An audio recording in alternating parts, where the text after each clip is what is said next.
ఉషోదయం ఛానల్కు స్వాగతం. Ramayana Part 5. The day, which should have been a bright day of celebrations, dawned cloudy, as even if the sun could not bear to watch Rama's departure from the city. Word of the king's decree had spread through Ayodhya. The citizens stood around in groups, trying to understand what had happened. The flowers in the ceremonial enclosure seemed to wilt. The cheerful banners and buntings on rooftops drooped and sagged.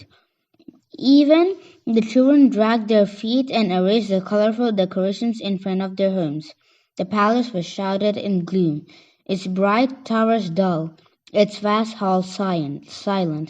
Only Kaikeyi was cheerful, urging Dashwata to the arched gates where Rama would come to take his leave. Don't you want to say good-bye to your beloved Rama? Come on, walk a little faster. It is the auspicious hour. They are about to leave the city. She laughed as she tried to lead the king to where Rama waited for him. Dasharatha stumbled forward with his arms outstretched, as if he were blind. He held Rama close, tears pouring from his eyes, onto Rama's strong shoulders. Sita and Lakshmana bowed to him and to their mothers, asking for blessings that would keep them safe on their journey ahead. Rama climbed into the royal chariot with his brother and his wife, steadfast and determined. Take us to the border of the kingdom, he commanded, as if he were indeed the king of Kosala. The people of Ayodhya ran behind the chariot, begging Rama not to leave. They tripped and fell. They were covered in the dust that chariot wheels raised. They wailed and cried, but Rama gazed straight ahead, his eyes fixed on the destiny that was taking him along an unknown path. As the chariot sped into the distance and could no longer be seen, Dashwata collapsed. He pushed Kaikeyi away and called for Kausalya, pleading with her to take him home. Forgive me, Kausalya, wept the old king. Forgive me. Before the sun set on that sad day, Dashwata, his heart broken, died in Kausalya's arms.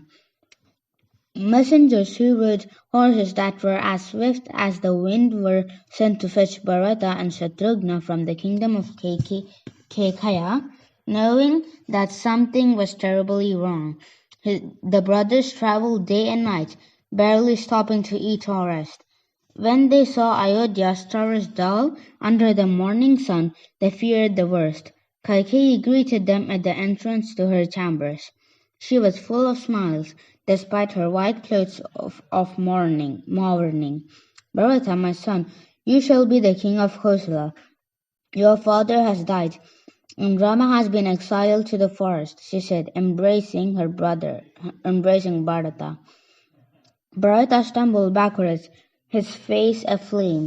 What did you say? The king is no more? Rama left the city? I'm to be the king? Mother, you must be mad with grief.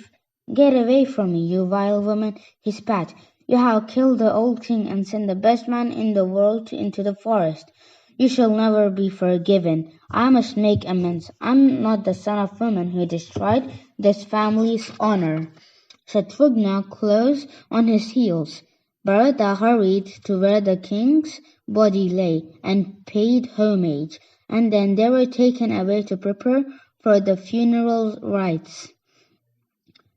Later they collected his ashes and immersed them into the river Sarayu, that bordered the city. Where is Rama?